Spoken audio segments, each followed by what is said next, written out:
Evet, hoş geldiniz. Çarpel Medya'da Alternatif Bakış'tayız. Ee, Bugün öncelikle e, dostum, arkadaşım e, Şeref Yalçın'ı anarak başlamak istiyorum bu programa. O tabii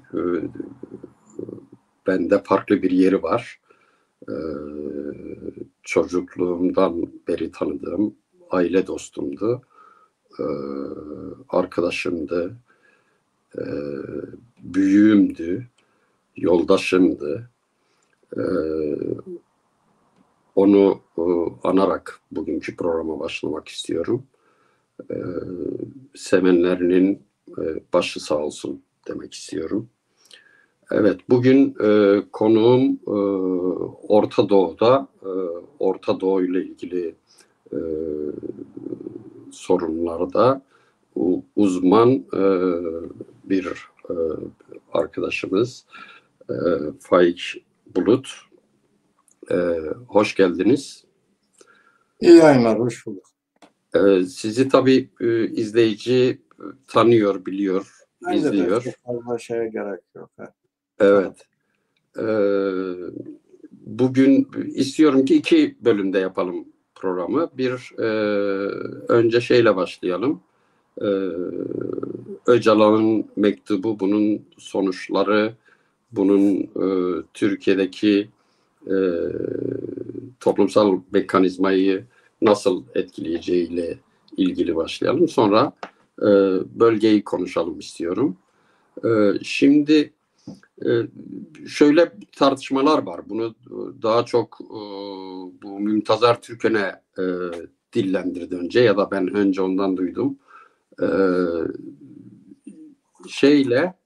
Devlet Bahçeli ile Erdoğan arasındaki bir farklılıktan söz ediyor ve bu çözüm sürecinin esas yürütücüsünün Devlet Bahçeli olduğunu söylüyor. Ne düşünüyorsunuz bu konuda?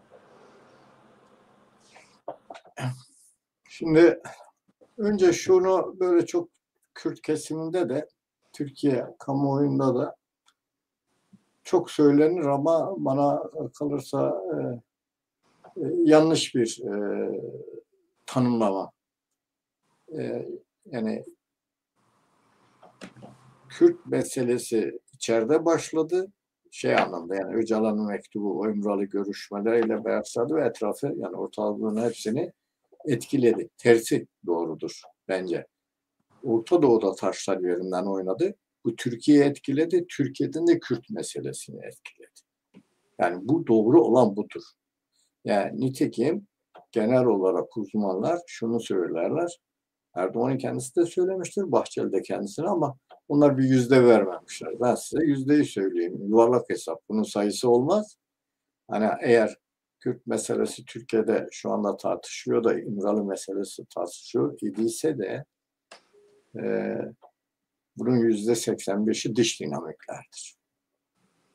%15'i iç dinamiklerdir. Bunu tersinden algı.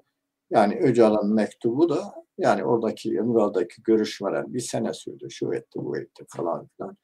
Oradan sonra gelir. O da onun ayrıca tamamlayıcısı. Yani %85'in üzerine %15 koyun ya da %80'se 20 koyun. Böyle tamamlayıcı, bütünsel bir fotoğraf oradan çıkar. Bütünsel fotoğraf diyelim ki PKK örgütünün ya da PKK müzahir olan örgütler. Hadi yani DEM de buna dahildir. Hep şöyle söyler. Bizim işte kararlı mücadelemizin sonucu işte şöyleydi, böyleydi. Kuşkusuz bir mücadele var. Kuşkusuz kararlılık var. Yani bu tamam yani. Ama her şey bizim mücadelemizin sonucu diye başlarsanız o zaman niye tıkandı diye sormanız lazım. 2015 niye fecaatle sonuçlandı? Hendek gibi bir büyük hatayla, felaketle sonuçlandı. Dolayısıyla yanlış algılamayın. Örgüt içi şeyleri, Kürt'ün kendi kendine övmesini bırakarak bence bölge çapında düşünürsek doğru olan budur. Şimdi oradaki şey şu. Eğer dış dinamikse bu, Ben bunu birkaç defa da yazdım. Atlantik ötesinde haber geldi Türkiye'li yetkililere. Gitti abonem dedim 5 ay önce. 6 ay önce. Orta Doğu karışacak. Türkiye daha karışacak. Siz Kürt meselesini çözdünüz. Çözmediniz. Başınıza iş açılacak. Belki de şunu demek istiyordu diplomatik olarak Atlantik ötesi. Başınıza iş açarız demek istiyordu. Belki. Ama söylenen formülasyon bu. Şimdi burada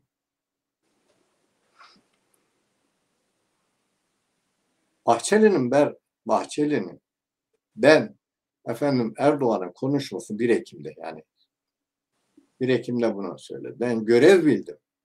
Dolayısıyla kalktı bu işe soyundu. Tabii ben böyle kahvehane diliyle anlatıyorum basit diliyle.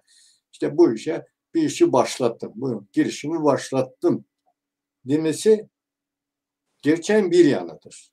Aslında Atlantik öğretisinden gelen şeyler. Yani deyimler. Biz öneriler diyelim. Hadi diplomatik. Atlantik ötesi derken Amerika Atlantik ötesi herhalde mı kanat değildir. kastediyorsunuz Yani yoksa herhalde bu İngilizler Brezilya'da falan da bellidir. var? Yani Amerika'dır yani. Sonuçta Atlantik ötesi derken biraz bunu kastediyoruz. Ama buna İngilizleri eklemek lazım. Çünkü Jonathan Powell İngilizlerin Milli Güvenlik Kurulu falan var. Onun danışmanlarından birisi, meşhur birisi. Yani internete giderseniz bulursunuz. Yani falan. Türkiye şunu söylemiştir.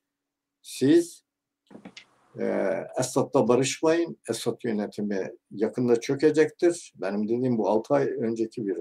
Eğer Kürtleri de masaya çekmek istiyorsanız, kendi istediğiniz şartlarda masaya çekmek istiyorsanız onları sürekli baskı yapın. Yani ezerek, psikolojik ve fiziki olarak yani silahla, şiddetle psikolojik olarak ki görüyoruz hani kayyımlardır, insanların tutuklanmasıdır, sınır ötesi operasyonlar var. Rojava'da bile vardı operasyonlar hani kilitlen çok. Masaya zorla getirdi. Mecbur kalsınlar. O zaman siz PKK'nın tasfiyesini şöyle düşünüyorsunuz. Yani bu Hizbullah'tır, Hamas'tır, bu tür örgütlerin tasfiyesinin bir parçası olarak mı düşünüyorsunuz? Tam öyle değil. Çünkü Hizbullah'tır, Hamas'tır. Yönleri birebir İran politikası çerçevesinde birebir Amerika'ya yönelikti, İsrail'e yönelik.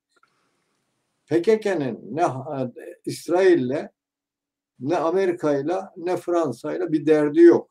Örgüt içinde bazı böyle kendini sol sayan bazı isimler örgütün içine hani kendi içine propaganda yaparlar işte emperyalizm bilmem ne şu bu falan filan Batı sömürgeciliği falan ama işin özünde şudur. Tersine Amerikalılar ve Batılılar şöyle düşünüyorlar. Ya bu örgütü böyle dağdayken yola getiremiyoruz. Bari kollarını budayalım, yapraklarını budayalım. Belli bir kalıba gelsin ki bizim istediğimiz kalıba oturtabilelim. Bizim istediğimiz çizgiye oturtabilelim. Kendileri birebir gidip Kandil'i bombalayamayacaklarına göre ne yapıyorlar? Türkiye'nin vurmasına göz yumuyorlar ya da o önerilerde bulunuyor. Mesela Jonathan Powell'ın yaptığı öneri gibi. İçeride de biliyorsun kayyım atıyorlar, belediyeler bilmem ne tutukluyorlar. 10 binden fazla tutuklusu var şu anda DEM Partisi'nin çevresinde.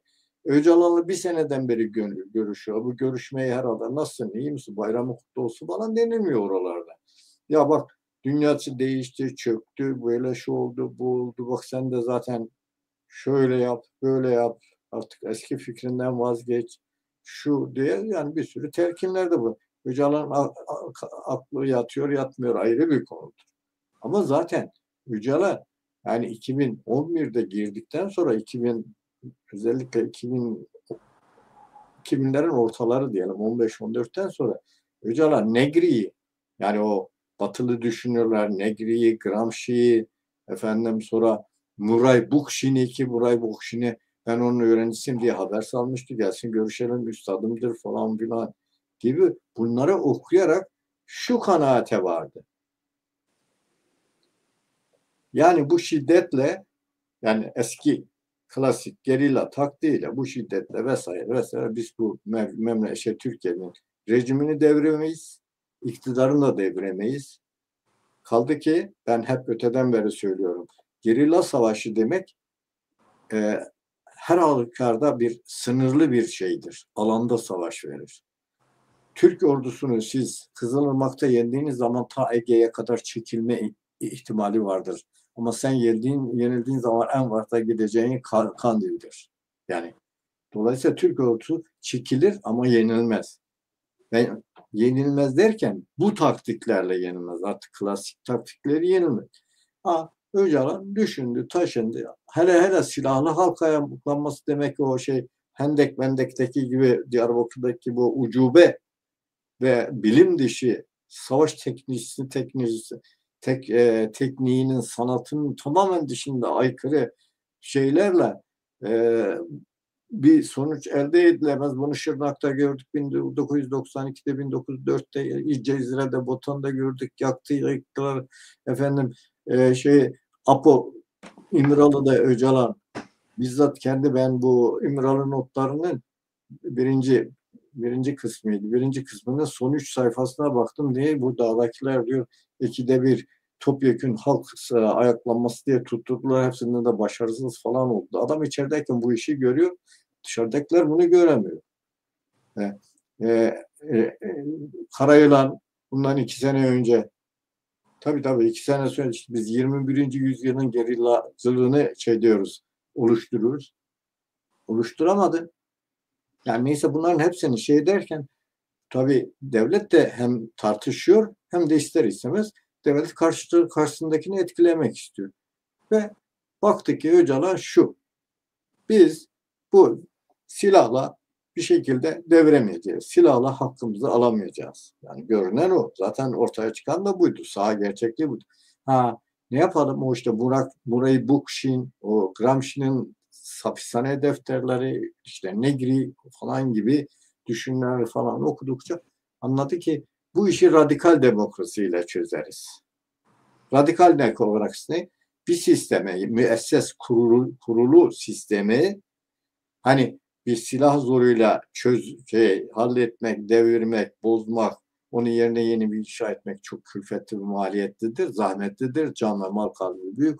En iyisi bu sistemin içinde yer alarak, radikal demokrasi diye yer alarak. Hayır öyle adlandırdılar ama yani sonuçta mektubun içeriğinde ve en son mesela bu İtalya'daki toplantıda bir Kemalizm övgüsü, bir İsmet İnönü övgüsü, bir şeyin sosyolojik temeli yani Kürtlerin ulusal demokratik haklarının sosyolojik temelleri kalmamıştır diye bir ideolojik Kürt hareketinin şimdiye kadar biriktirdiği teorik arka planda çöpe atma durumu var. İşte ben de onu anlatmaya çalışıyorum. Şimdi hem söylem, içerik de değişti. Söylem değişti, içerik değişti. O birini atmadan zaten demez. Yani genel demokrasi, hukuk çerçevesinde bir ülkenin içindeki güçlerle birleşip ne yapmak? O rejimi içeriden değiştirip, yumuşatıp dediğimizde hukuka kalmak. Bu nedir? Bunun en uç noktası sivil itaat sistemi dediğimiz bugün Saraçhane, Maraçhane falan gibi yerlerde yapılan hani her yerde bu hani CHP'nin de içinde oldu bu hareketlerdir falan. Yani bu sivil şeylerde Wall Street, bu hareket de bunlardan biri. Ama tabii Türkiye'deki daha kitlesi. Anlatmak istediğim şimdi diğerlerini zaten nehyetmeden yani diğerlerini bir kenara koymadan bunu söyleyemez. Anlatabiliyor. Öcalan'ın kendi mantığına uygun. Yani yeni paradigmasına uygun. Bir tek uygun olmayan kültüralist dediği şeydir. Ben kültüralist denen şeye katılmıyorum. İyi bir tanım yapmamış. Kültüralist denen şey en ufak bir toplumun bile senin şu anda bulunduğun yerde çevrende 20-25 arkadaşın varsa sizin kendine özgü kültürünüz falan varsa kendine özgü geleneklerse bu kültüralisttir. Burada bir şey yoktur. O biri diğeri siyasi taleplerden vazgeçmesi. Nedir? Federasyondur, özellikle şudur, budur. Anlatabildim mi? Dolayısıyla Öcalan kültüralisi iyi anlayamamış, kavrayamamış. Yani kavrayamadığını bilmiyorum. belki de bilerek onu da hadi hepsini toplarken onu da rafa Tabii o kaldıralım. mektup ortak yazılan bir mektup olduğu için yani bunu da söylediler. Onu ben uzatmayayım. Periumullah zaten İtalya'daki konuşmasında zaten dedi ki bu ortak. Ben bunu çok önceden söyledim. Dedim ki siz zannediyor musunuz Öcalan hem gönlünden geçeri oraya yazdı. Tersinde bu devletin burada hem kelime aktarımı vardır hem mührü vardır dedim. Yani hatta devlet istemediği kelimeleri de sokmadı oraya. Koydurtmadı. Yani tümüyle devlet denetiminde. Yani orada ikili bir görüşme yok. İkili bir müzakere yok. Tabii Fakat, onu da şeyden anlıyoruz. Şu not hani toplantının sonunda bir not açıkladılar ya, bir not. biliyorum Sırrı Süreyya'nın işte hukuk Evet. falan, demokrasi vesaire vesaire. Onu bile mesela oraya koydurmadılar. Evet. Sırrı Süreyya anlattı falan filan. Peki üstadım bu kısacası Öcalan'ın kendine göre sana bana göre olmayabilir. Kendine göre bu gerçeği kavradı. Buna göre bir formülasyon yaptı. Ama bu formülasyonun formüle edilmesinde de devletin parmak izleri var. Anlatabildim mi? Yani ben şimdi kalkıp şunu hiçbir zaman söylemem. Öcalan o sırada söylemişti. Biz Davutoğlu'ndan işittik bizzat.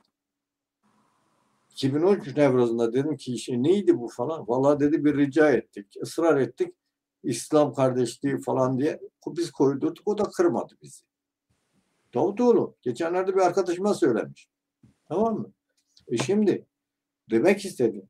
Şimdi 1000 yıllık kardeşlik falan diyorsun da peki sen belki iyi niyetle anlıyorsun ama başka birisi öyle anlamıyor. Nitekim Erdoğan nasıl anladı onu biliyor musunuz?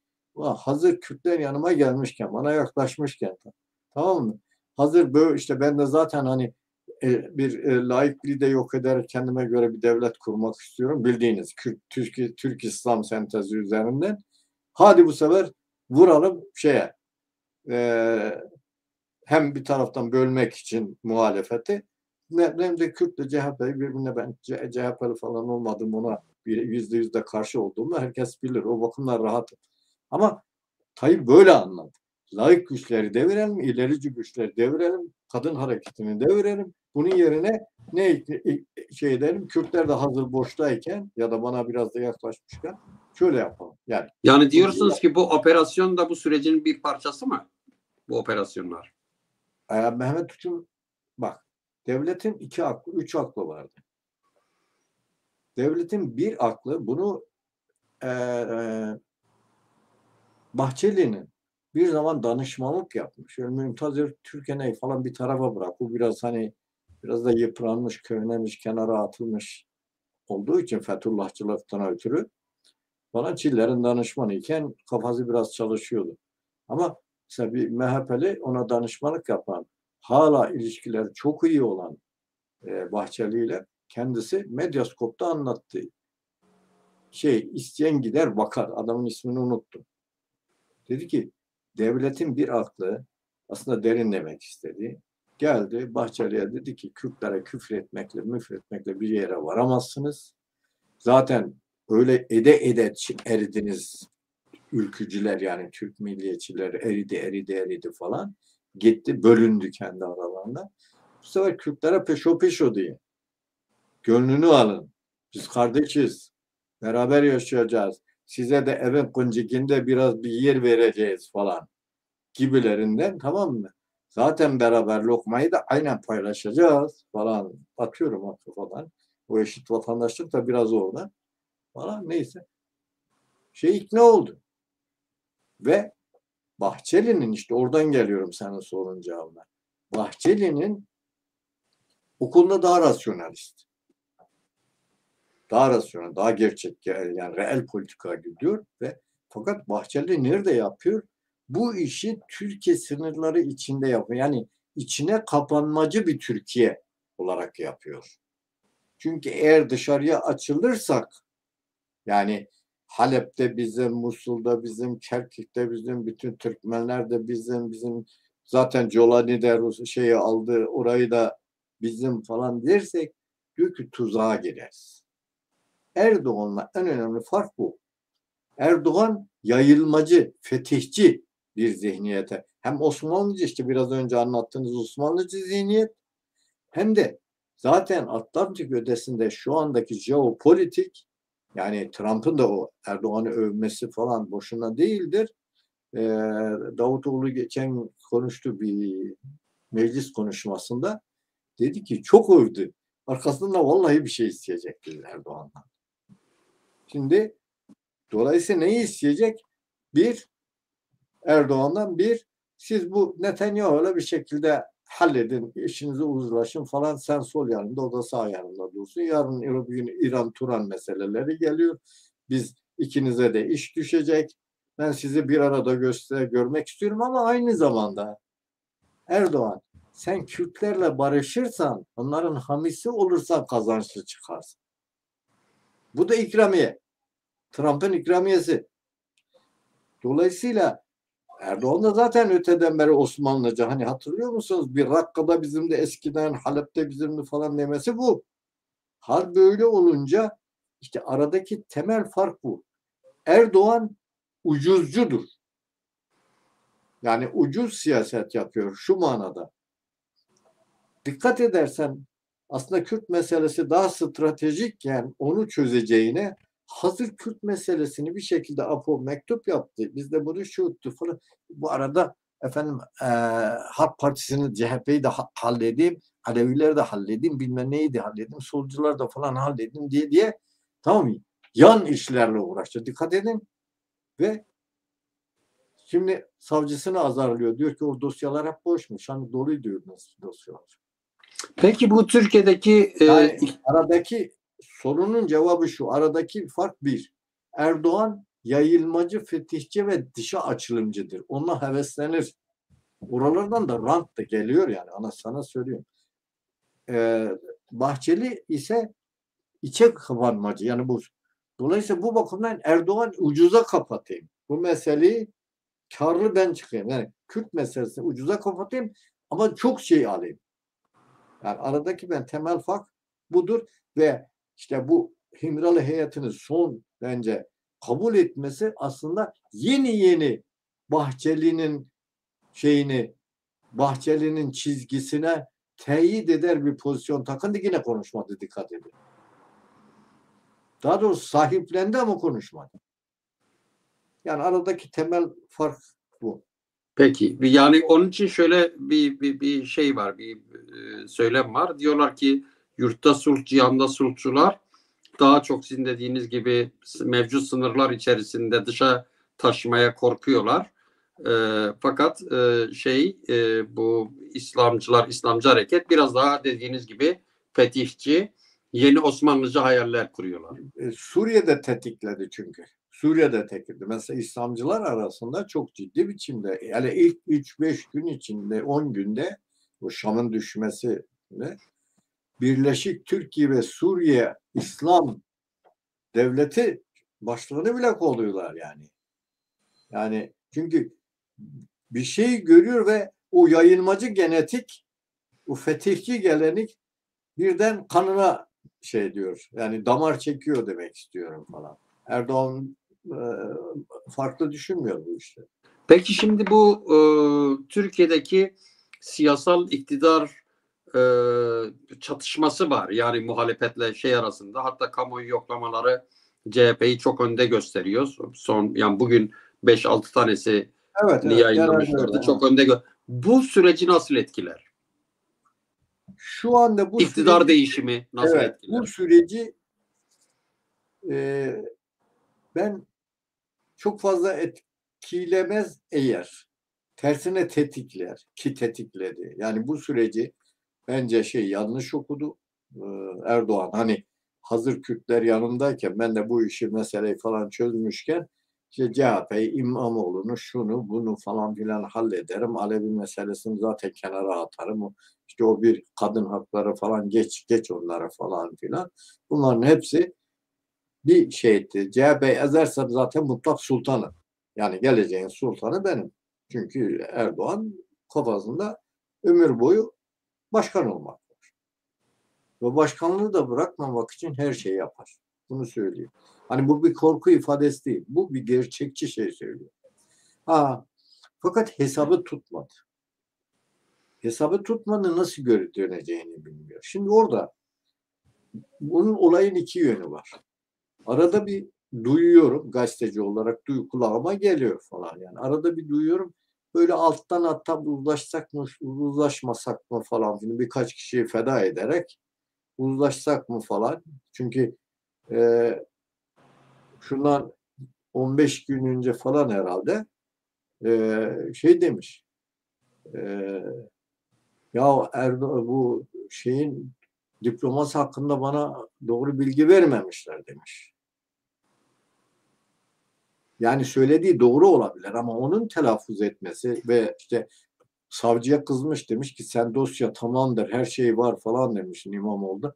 Dosyada bir şey yok. İşte bunların hepsi belki de geri dönüşlerin işaretidir. Yani uzlaşalım bir yerde. Çünkü sokaktan çok korkuyor herhalde. Bir bu. Yani uzlaşır, bir şekilde uzlaşsa, Kürt meselesinde onu uyanlar şey, hani şimdilik hani tadından yemez. Ama öte yanında bu CHP'yi aştı bu olay. Yani şu sokak CHP'yi aştı. Düşün, hani biz biraz da sol gelenekte gelen insanlar olduğumuz için ben bazen gülüyorum, ya diyor CHP mele oldu. Yani CHP Marksist-Leninist ya da Özgür Özel Marksist, faşizme karşı omuz omuza, yok kurtuluş yok. Tek başına, ya düşün yani solcuların, ama bu onun kahramanlığına, yiğitliğin değil, hayat buraya getirdi. Ve Kürtler de mecbur, yani bir evet, şey olarak aktif, fiili, aktif içinde yer alarak desteklemediler ama Kürtler de biliyorlar ki yoksulluksa Kürtler Türkiye ortalamasının çok altında yoksullar. Özgürlükse Türkiye ortalamasının çok çok altında Kürtler hürriyetten, özgürlükten yoksunlar. Dolayısıyla mecbur en azından muhalefetin kenarında, köşesinde durmak, tutunmak durumdalar. Bunu biliyor. Ama CHP yönetimi iyi yönetmese bu krizi, her gün meydan falan değil. Her gün yeni bir şey bularak, iki alternatifini bularak, bir üst perdeye tırmandırarak, dört konak giderek, yani aşamalı Kırdı diyeceğim de konser konak ara her diye. Bunu Talabani çok çok söyler. Dedi ki ser konak ara her, yani aşamalı git, kademeli. Bunu yaparsa CHP önemli oranda geriletir. Yani Erdoğan'ı düşüremez ama geriletir. Tavizler kopartır. Ama yapmasa Erdoğan bir müddet durur bekler. Hani malum, işte biraz sükunet, biraz sönümlenmesini bekler. Kürtlerin de işlerini bir şekilde bir halleder ama her halükarda ikisi de beklemedi. CHP'ler şimdi Kürtler ne yapacak diye bekliyorlar. Görünen o ki Süleyman'a da toplanacak PKK. Yani söylenen o. PKK Süleyman'a da bir yerde toplanacak. İşte Öcalan'ın da bir videosunu götürecekler. Belki de Skype'de benim senin konuştuğun gibi böyle canlı, interaktif bir konuşma olacak falan. O Erdoğan da onu bekliyor. Bahçeli de onu bekliyor. Kürtler de onu bekliyor. CHP de bir yandan bekliyor. CHP'nin derdi tabii oy. Kürtler benim yanımdan kaçacak mı falan, ama hala tarihi okuyabilmiş değiller CHP. CHP'ler ömür boyları Kürtleri iyi okuyamadı, onu söyleyeyim. Lafı uzatmayayım burada. Erdoğan'ın bu politikaları, Kürt meselesi Türkiye'de bir çalkantı yaptı mı? Yaptı. Denklemi değiştirdi mi? Değiştirdi. Mesela partilerin eskiden 15'i ya da %30'a 40'a yakını desteklerken, birinci açılış döneminde açılımı desteklerken şu anda partilerin %80'i açılımı destekliyor. Toplumdaki bakıyorsunuz, anketlere falan bakıyorsunuz. Katılımcıların sadece Kürtlerin değil, Kürtlerin %79'a falan yükseliyor da ortalaması %59 mu, 69 mu ne? Biz barıştan yanayız. Yani yeni bir barış sürecinde. Yani bir barış sürecinin olabilmesi için %70 ile 80 toplumsal destek gerekiyor. Demek ki yaklaşmışlar. Ama bu sefer de bunun için çalışmalar lazım. Anlatabiliyor muyum? Bir de üçüncüsü şeye bağlı. Yani demin kendisine. Evet. Yani, hani arabulucu olarak o partiyi gez, o şeyin adına vekaleten hani git o partiyi gez, ondan görüş falan filan, halk toplantılar falan oluyor ama bence dem hala toplumsal tabanı, yani bu toplumsal tabanı diyorum, dikkat et. Hala barış isteği ve barış sonrası siyaset en önemlisi odur. Barış sonrası siyaset için hazırlayabilmiş değil. Barış olduğunu varsay, ister Kandil'dekiler ister Süleymaniye'de kalsın, ister hani başvurda kalsın, ister İsveç'e gitsin, ister senin yanına gelsin, bulunduğun yere gelsin. Hiç fark etmez. Ama Kandil'dekiler, sadece o demiyorum, yani o şeyde, o kadrolar, o zihniyetteki önemli karar alıcılar, ya ben bu kadar külfet, bedel ödedim, yine benim dediğim olacak diye siyasi açıdan bir dayatmada bulunurlarsa problemlidir. Bu demektir ki biz, yani Kürtler, şey sonrası, savaş, çatışmasızlık sonrası iyi bir toplumsal örgütlenme ve organizasyona gitmiyorlardır. Bu çok problemlidir. Çünkü o şeyde de şimdi nimet külfet şeyine göre görüşürsen, adam diyecek kardeşim ben dağda yıllarca yattım falan filan. Şeyini isterim, bunun karşılığını isterim. Benim dediğim olacak en azından vesaire. Bu şeyde de böyle oldu. Ee, e, bu Türkiye'nin milli mücadelesinde de öyle oldu. Yakup Kadri'nin Ankara romanını okursanız çok bellidir. Ya da Çankaya mıydı neydi? Çok güzel anlatırdı. İlk anafartılarda ölümüne direnen, kurşun yiyen falan adamlar geldi Ankara'da. Önce söz karar sahibi, sonra zenginler haline geldiler. Evet. Yani ben toplumsal barışta demin hala görevini yerine iyi getirmediğini düşünüyorum ki Öcalan bunu görmüş. Ben Öcalan'ı içerideyken daha iyi görebiliyorum diye düşünüyorum. Ya da hani onunla muhatap olanlar devlet görevlileri belki belli bilgiler aktarıyorlar. Diyor ki siz %20 olacağınızı hala %13'lerde mi seyrediyorsunuz? Yeğenine söylemiş. Nedir? Ömer Öcalan. Şunu anlatmaya çalışıyorum. Biz toplum olarak Kürt toplumu iki şeye hala hazır değiliz. Savaş sonrası siyaset nasıl olacak? Herkesi dışlayarak mı yapacağız? Biz bize mi yapacağız? Kürt birliği denen şey nasıl olacak? Bence Evet. Kürtler arası birliği olmadık ölçüde hayat getirdi, bize dayattı. Barzani nasıl? Bunu bayağı bir idrak etmiş. Dikkat edin, ilk defa bir şey söylüyor ya. Barzani çok ketumdur. Çok da temkinlidir. Biliyorsun dengeler değişmedikçe Barzani öyle hazır. Ben o günlerinden de tanıyorum. O Saddam'ın düşme öncesi ve sonrası günlerinde de tanıyorum. Amerikalı ne kadar ısrar ediyorlarsa o kendi demiyordu. Barzani kadar, Taliban'ı kadar girişken değil. Ama ilk defa diyor ki Kürtlerin ve Kürdistan'ın birliği. Evet. Bu müthiş Peki bir. Kekfay, şimdi Kürtlerin bu perspektifle hareket etmesi açılımı da vesile eder. aslında soracağım soruya da girmiş oldunuz. Yani mesela bu sene Nevroz gösterileri gösterdi ki büyük bir bölgede, yani 4 parçada büyük bir Kürt enerjisi var açığa çıkan. Evet, Ciddi bir sosyolojik değişimi doğru. gösteriyor bu durum. Şimdi dolayısıyla bu sosyolojik değişim e, durdurulabilir gibi gözükmüyor, değil mi? Hayır. Kürt toplumu artık normal gündi toplum karakteristiklerini kaybetmiştir. Orta sınıf karakterini almıştır. Devlet orta sınıf üzerinden kurulur. Hatta biz biraz daha ekleyip bazıları hani edebilirse de önemli değil. Ben hani kanaatimi söylüyorum. Kürt burjuvazisi yani devletin kurulmasına önemli yardımlarda, katkılarda bulunur. Yani süreç için söylüyorum. Yoksa Ali Veli için konuşmuyorum falan. Arada bir iş adamlarının yanına gidiyor, konuşmalar yapıyorum ya. İnanmazsın, senden benden daha radikaller. Radikallikleri şey değil. Ya vuralım kıralım falan değil.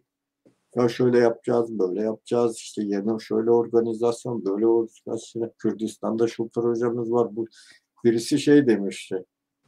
Artık kravatı takmanın, mavi ceket, mavi takım giyip kravatı takmanın zamandır. Çünkü Kürdistan'ı bunun üzerine inşa edeceğiz. İhalecidir. Ama o mantıkla başka bir şey var. Anlatmak istediğimi anlıyorsunuz değil mi? Evet, evet. Şimdi dolayısıyla Kürtlerin sosyolojisi de değişti, demografisi de değişti. Yani önemli bir Türkiye'nin metropollerine gitti. Demografiden kastım o. Şimdi evet, oralarda gettolar oluşturdular falan ama bir taraftan o demografi bir karşılıkla etkiliyor. Bir taraftan asimile oluyorsun, bir taraftan da Kürtlüğünü hiç unutmuyorsun falan filan. Ama esası şu, işte bu Nevruz'da e, geçen sene gitmişti 500-600 bindi falan. Bu sene 1.200.000. Kabataslak söylüyor. Ama gelenlerin şeyi neydi biliyor musun? %80'i en az diyorum bak, dikkat et, en az. %80'i gençti. Halbuki ben bizim Kürtlere kızıyordum. Geçen gün Mersin'e gitmiştim falan, gelmişlerdi, bir konuşuyorum konferansta. Dedim ki ya dedim, bizim bulunduğumuz 68 kuşağından bu tarafa baktığımız dede, oğul, torunu siyasetin içindeydi. Şimdi torunlar, modunlar, okullar gitmiş, dedeler kalmış. Demek ki Kürdistan'da tersine dedeler yavaş yavaş gidiyor, yerini genç. Bu da siyasetin önünün açıldığını, insanların psikolojik olarak ve bir de legal anlamda rahatladığını gösteriyor. Ve korku duvarını zaten aşmış adam. Anlatabildim mi? Ve bayraklar, düşünebiliyor musun? Yani Apo bayraklarını boş ver. Kürdistan bayraklarını. Ve ilk defa da bildiğin Kürdistan bayrağını niye astın diye onlara hücum olmadı. Eskiden oluyordu. Sen Lozan'ı hatırlıyorsun değil mi? Lozan'da bir yürüyüş yaptılar. Lozan'ın bilmem 100. yıl dönümüne. Evet. Bir yürüyüşte, o mitingde ya birkaç kişi gitti, buradan Kürdistan bayrağını açanlar bunu açamazsınız dedi. Falan kavga ettiler. O bayrağı açamazsın, bunu açamazsın ya. Düşünemiyor musun?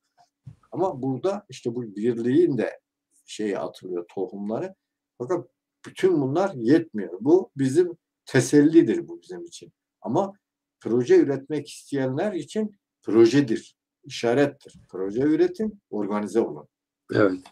Yani Örgütlülük lazım, mesela birliktelik lazım, Kürtlerin bizde ortak projeksiyonu örgüt lazım. aslı örgütlenmedir de biz örgüt deyince biraz yanlış anlaşılıyor.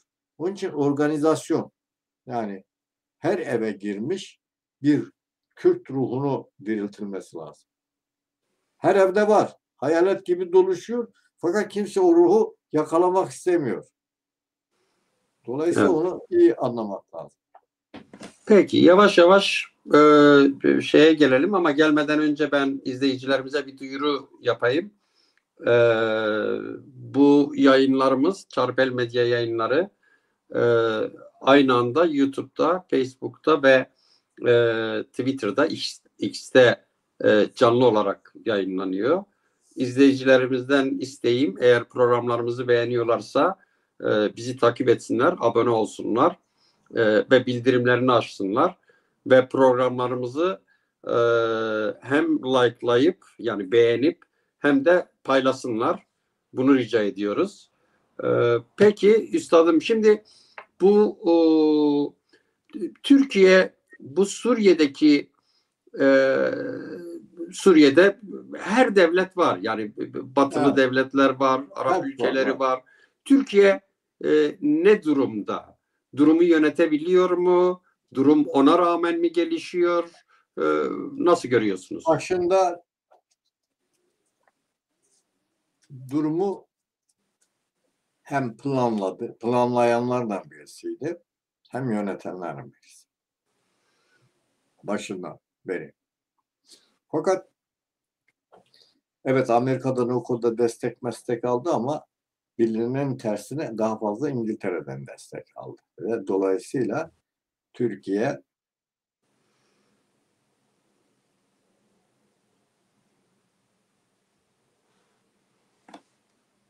Dondu mu? Ben mi düştüm?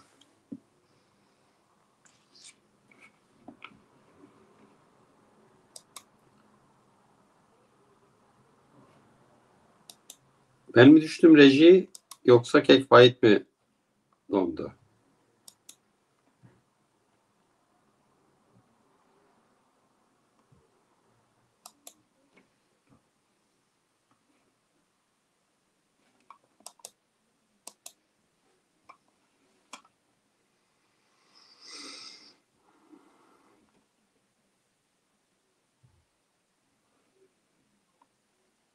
Yani ben sesim geliyor.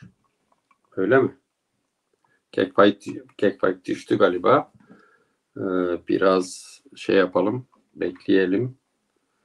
Tam da ikinci bölüme başlamıştık.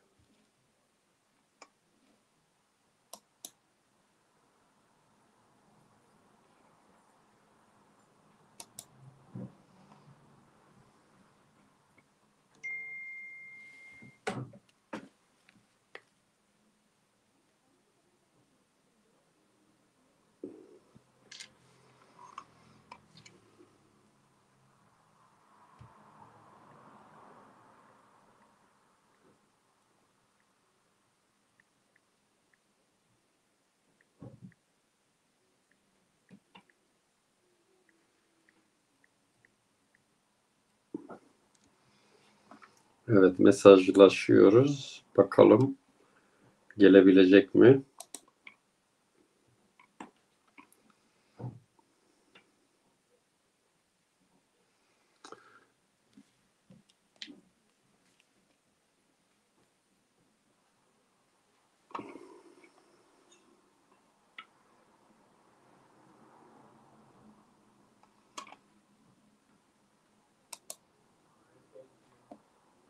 Benim de diğer ekranım dondu. Bir ekranda izleyici yorumlarını gördüğüm bir ekranım daha var. Evet, düştü galiba. Mesaj attı, teknik sorunum çıktı diye. Ben de gelebilecek misiniz diye yazdım ama galiba geldi. arıza çıktı, anlamadım ben Evet. yani.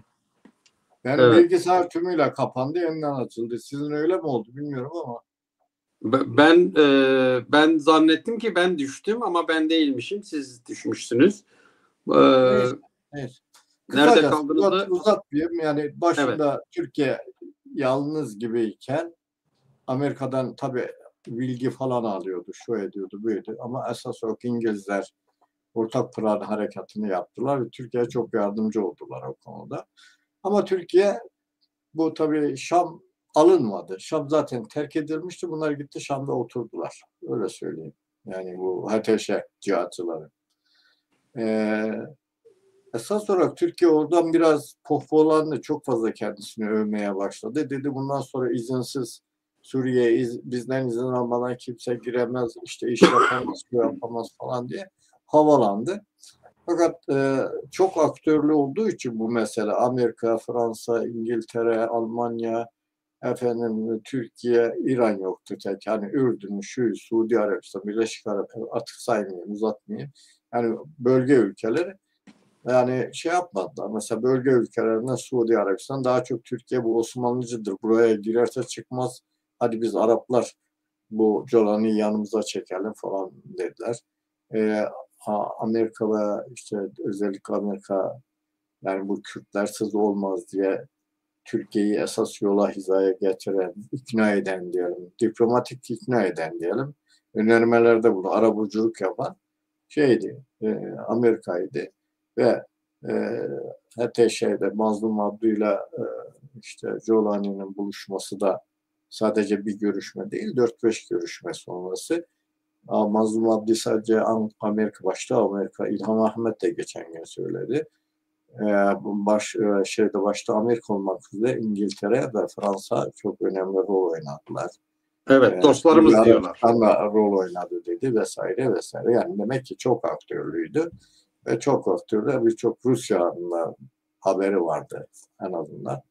E, Dolayısıyla böyle Türkiye umduğunun henüz yarısını bulabilmiş değil.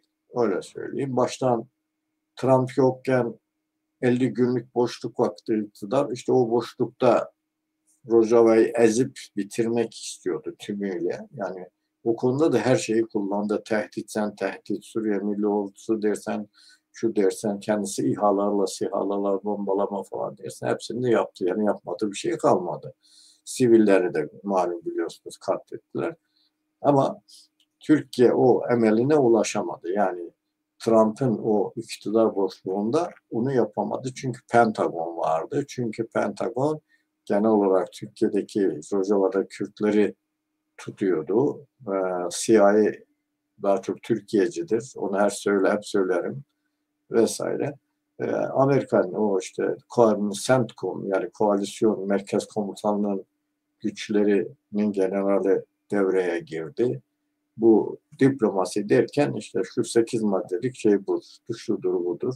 Yani böylece Türkiye'nin pençesinden kurtuldu. Yani eğer o sırada Jolani ile Amerikalılar buluşturmasaydı, Jolani de zaten Alevi meselesinden ötürü sarsıldı, düşmek üzereydi. Onu da söyleyeyim. İşin bu tarafını pek bir millet dile getirmiyor. Dolayısıyla ikisi de birbirine ihtiyaç duydular. Tabii Amerikalılar bu işi aramadı. Türkiye bir operasyon odası kurmak istedi. Ürdün, Lübnan, Suriye ve Irak'la birlikte ki bu aslında esas olarak Rojava'yı güneyden kuşatmaydı. Kobani'den de kuzeyden bastırmaydı. Sandviç yapacaklar. Siz bir yazınızda diyorsunuz, Aposto'da bir yazınızda diyorsunuz ki bu anlaşmaları Jolani taşıyacak, Rojava'ya taşıyacak, evet. Mazlum Abdu'yu da Şam'a Şöyle taşıyacak. daha yumuşak söyleyeyim. Taşıyor da nitekim. Evet, Rojava'nın kapılarını Jolani'ye açtı ama Şam'ın kapıları ve Şam üzerinde dünyanın kapıları da Kürt açtı. Bunu sadece SDG ya da PYD demek doğru olmaz. Çünkü daha geçen 2-3-4 gün önce falan Kürt partileri NKS ve arasında aşağı yukarı irili ufaklı 30-40'a yakın falan parti oluşum oturdular Kürtlerin milli taleplerinde işte falan. Bu milli talepleri temsil etmek ve görüşmek üzere bir heyet gitti şu anda Şam'da. Bu şu demektir. Evet. Şam'ın kapılarını açması demek ve Erdoğan geçen gün dedi. Çok ilginç. Terör örgütü PKK terör örgütü PKK SDG ya PKK her şeyde ya PKK diye mi demiyordu özellikle YPG diyordu. YPG diyordu. Hadi Negravi İngilizce biliyor. Şimdi sonuçta hal böyle olunca dedi ki SDG diye bir örgüt. SDG adlı örgüt. Bak terör örgütünde SDG adlı bir örgüt ve Mazlum Abdi dün gece galiba bir konuşmasında diyordu. Türkiye dolaylı olarak Şam üzerinden bizi tanımış oluyor dedi falan. Zaten öyle olacak. Yarın o bir gün Mazlum Abdi olarak düşünmeyin. SDG'nin herhangi bir yetkilisi birkaç yetkilisi. Eğer Şam'da oturacaklarsa bu ne demektir? Fransa Dışişleri Bakanı gelirken diyelim ki İlham Ahmet eğer o sırada Dışişleri Bakanlığı'ndaysa ya da yardımcısı onunla görüşmüş olacak. O oraya o sıfatla girecek. Mazlum Abdi artık hani general sıfatıyla değil diyelim ki işte bir başkan yardımcısı olarak girecek. Bu Türkiye Kürtleri dünyaya açan yani olmadık ölçüde onlara avantaj sağlayan bir şey. Önemli. Kürt'te de bel kemiğini oluşturdular. Bak Jolani şu anda yapıyor. Jolani Hespe denen ahlak zaptasının arabalarını Şam'da dolaştırıyor şehirlerde ki bu şeriat devleti demektir. Evet. Ama mesela Kürtler yeni bir şey başlattılar. Alevilerle, Dürdülerle birlikte ve laiklerle, Sunni laiklerle birlikte Şam'da o 34 partinin katıldığı manifestonun bel kemiğini onlar oluştu. Manifestonun ayrıntıları çok önemli. Suriye topraklarında hiçbir şey kalmayacak. Yabancı güç. Kimdir yabancı güç? Herhalde benle sen değiliz. Anlatabildim mi? Ve nitekim İncirlik'teki anlaşma duyduğum kadarıyla çok emin değilim. Duyduğum kadarıyla Sabri yok da orada bulunmuş. Çok duyduğum kadarıyla bilmiyorum. İncirlik'te o Salih Müslim falan işte Türkiye'nin de Dışişleri Bakan Yardımcısı Amerika götürüp getirmiş onları ve anlaşmada çatışmazlık anlaşma. Başka ne var? Göçertilen Kürtlerin, daha doğrusu herkesin kendi vatanı. Geri Şimdi dönüyor. yavaş yavaş Serikaniye ile Grisip'e Kürtler göçmeye var. Türkiye Semeoğulları falan oradan çıkarmaya çalışıyor. Bu savaşla kazanılmayacak kadar büyük bir kazanım. Şunu anlatmaya çalışıyorum.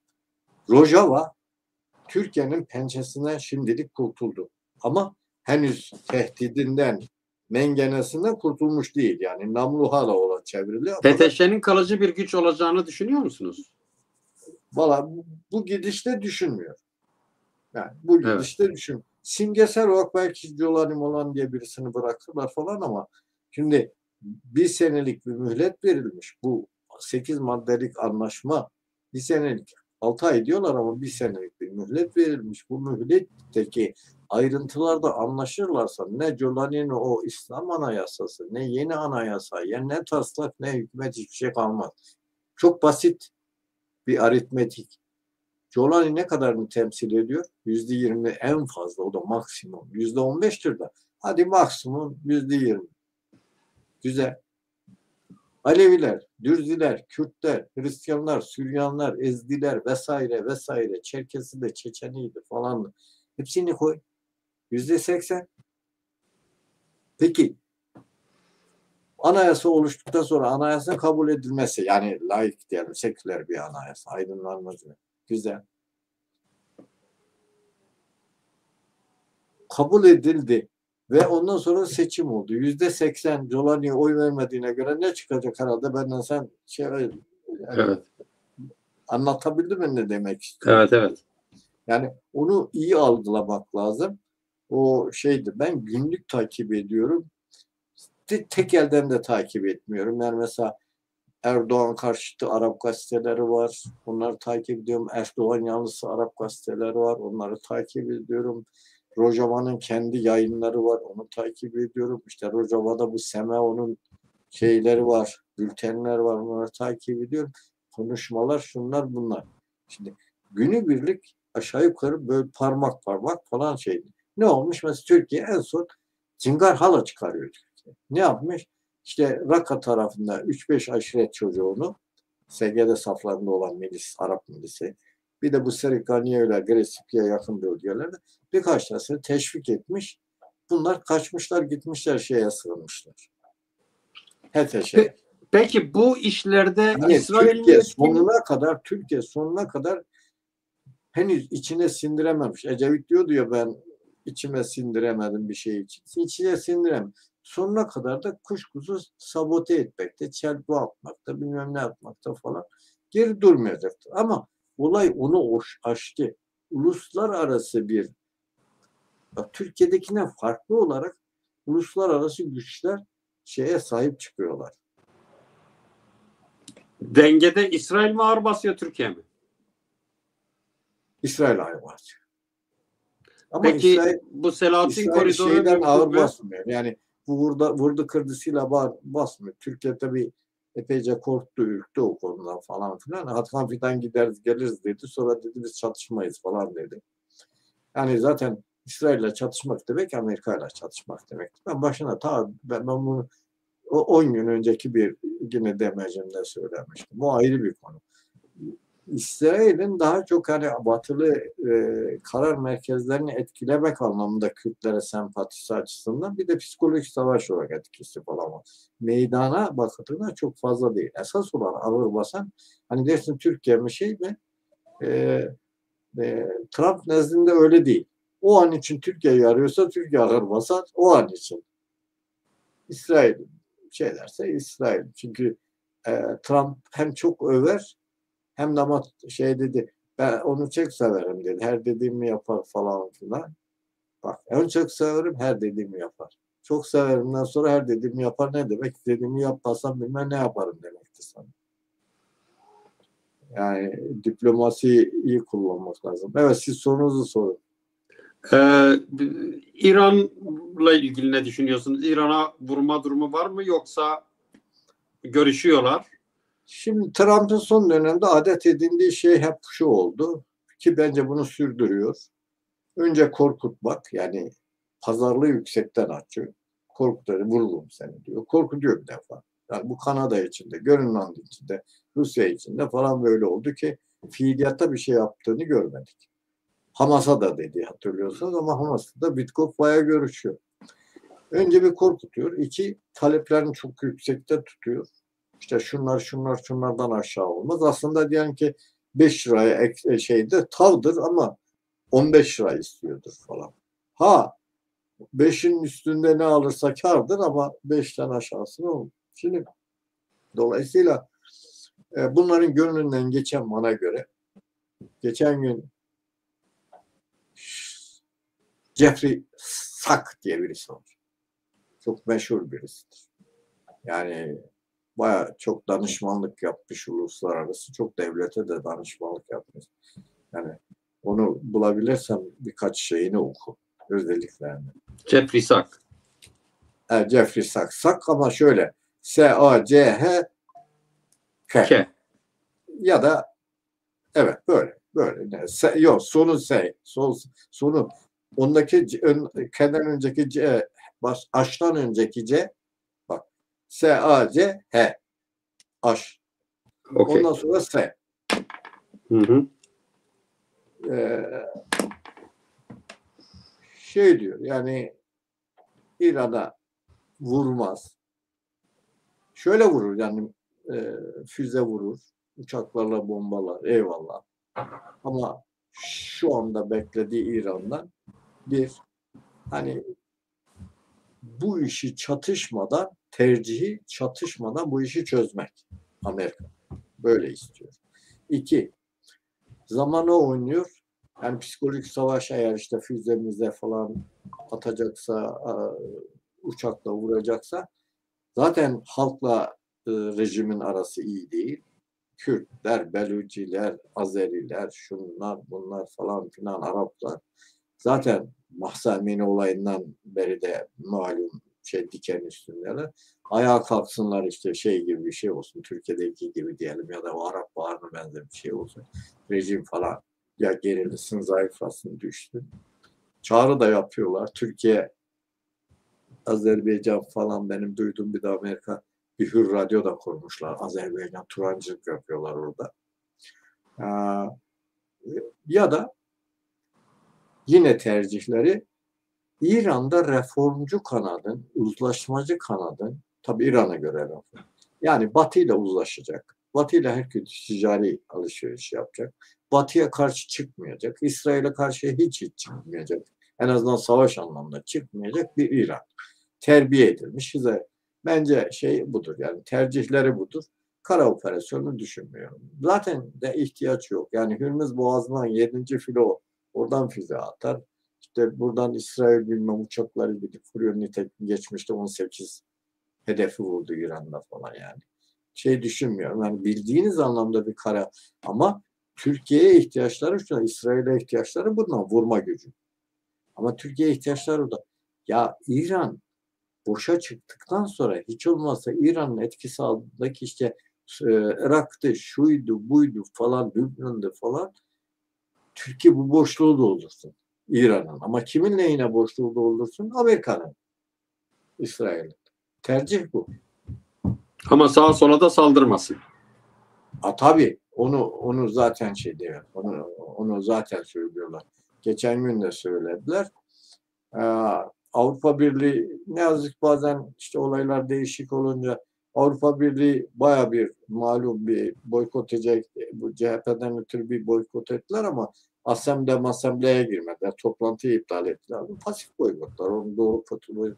Ama malum hani ikinci büyük ordusu falan biz çok hemen arkasından Türkiye'yi bundan ötürü kınıyoruz İmamoğlu bilmem nelerden ötürü ama Türkiye'de en fazla ihtiyaç duyduğu bir dönem diye Avrupa Birliği yine Türkiye ile iş tutacaktır.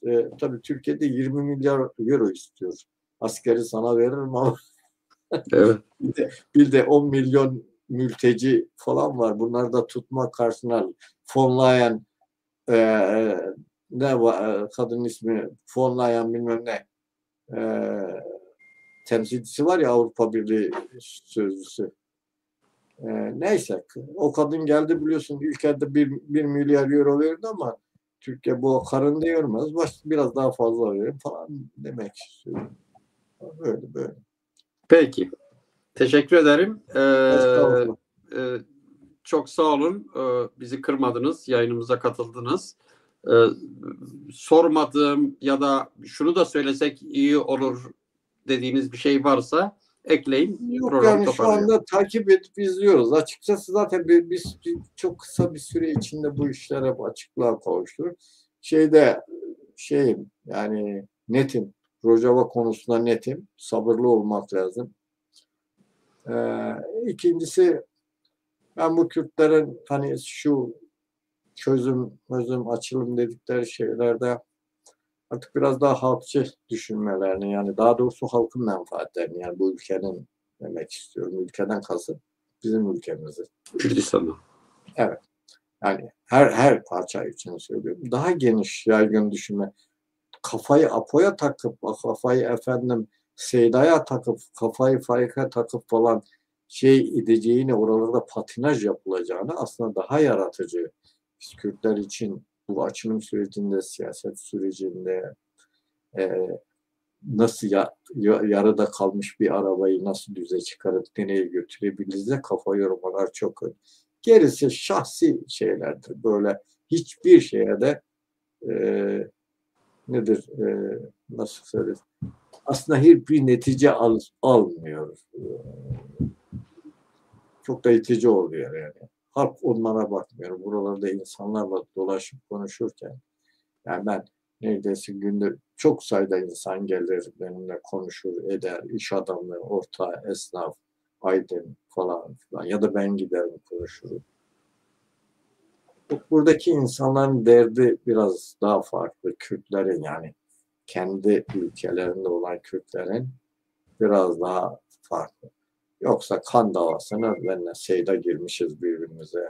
Faik Bulut'ta Seyda Alpşen girmiş birbirimize. Hiç Kürt'ün umurunda değil. Emin olun. Olsa 2-3 kişiyi memnun eder etmez. Bence bunları bırakmak lazım. Yeni düğüm sadece şeyler için başlamadı.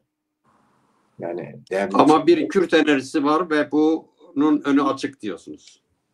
önü açık ama o önü nasıl kanalize edeceği de bizim tavırlarımıza bağlı. Yani Evet. bize o önemli. Yoksa bir kısa bir cümleyle anımı anlatayım. Mesela Avrupa'da, Buyurun. onun için söylüyorum, sözüm biraz da diasporaya, ama sadece diaspora değil, yani böyle kafa kişisel şeyler. O ona kafayı takmış, o ona kafayı. Filanca örgüt falanca falan işte. O biri Apo'ya takmış, Apo bilmem kime takmış falan filan. Ben bu 90 neydi bu ya, işte Kürtler Saddam sonrası bir 36. paralel döneminde Kürdistan'daydım. Hazır öyle olmuşken, Saddam giremiyor artık o bölgelere. Şeyden çok sayıda, Avrupa'dan çok sayıda başvurulu Kürdistan kuruldu, gidiyoruz falan filan dedi, geldi, şu etti, bu etti falan filan. Bayağı ama. Fakat bir şey yapmadan oradaki alışkanlıklarını sürdürdü. Kürt'e bir şey faydası olmadı. Hani nasıl söylesem, hani Beyoğlu dedikodularından öte çok fazla faydası olmadı Kürt'e. Baktılar kendileri de iş yapamıyorlar. Biraz da gevezelik de ettiler. Yani bazılarıyla Taliban'ya, yani bunlar da adam olmaz, bunlar niye bağımsızlık falan kurmadılar falan filan diye bir şeyler de. Tabii onlar da onları incittiler, onu da söyleyeyim, öyle hakkaniyetle konuşmak üzere. Birçoğu kaçtı geldi. Gitti şey alıp. Düşündüm, ya sen Kürdistan'a yıllardır için mücadele ettin, özledin, geldin ama 5 gün, 1 ay, 3 ay falan Kürdistan'ın bu cefasını çekmeye ve onun geleceğine hizmet etmeye falan şey demedin. Ne anladım ben bu işten? Kendi kendime düşündüm. Kimseye bir şey söylemedim. Onlarca böyle kişi gördüm. Bu da bize ders olsun. Bizi de dinleyenlere bence ders olsun. Ama yani ben o yıllarda bu 36. paralel meselesi olduğu zaman, sonra geri dönenler olduğu zaman İngiltere'de yaşıyordum. Birçok Güneyli Kürt, Hoşyer Zeberi mesela buradaydı. İngiltere'deydi yani. Birçoğu gittiler ve orada şimdi KDP'nin, YNK'nin önemli kadroları, önemli Ama işleri onlar yapıyor. şeydi. Onlar örgütlü insanlardı ve Örgütlüydüler, zaten evet. o sevdalıydılar. Yani örgütün davasını, daha doğrusu kendi davasını bir örgüt üzerinden hayata geçirmeye. O başka. Evet. Evet, doğru diyorsunuz. İkisi arasında fark vardır. Yani ne derler? Yo, anladım, anlaşıldı. Anladın değil mi? Yani Evet, evet. bir hani yükümlü, kendini vicdanınla ve şeyle yükümlü hisseden, yani kimse görev vermeden bir şeyden vicdan hareketi diyelim. Diğeri de ya işte gidip falan orada işte değil, işte olmuyor. Evet. Evet, bu kadarla bitirelim. Ben Çok teşekkür teşekkür ederim. Faik Bulut, Orta Doğu ile ilgili Orta Doğu uzmanı, araştırmacı, yazar. Hoş geldin. Teşekkür ederim. Bizi kırmadınız. Programımıza katıldınız. Evet sevgili izleyiciler, önümüzdeki hafta Salı günü tekrar görüşmek üzere. Hoşça kalın.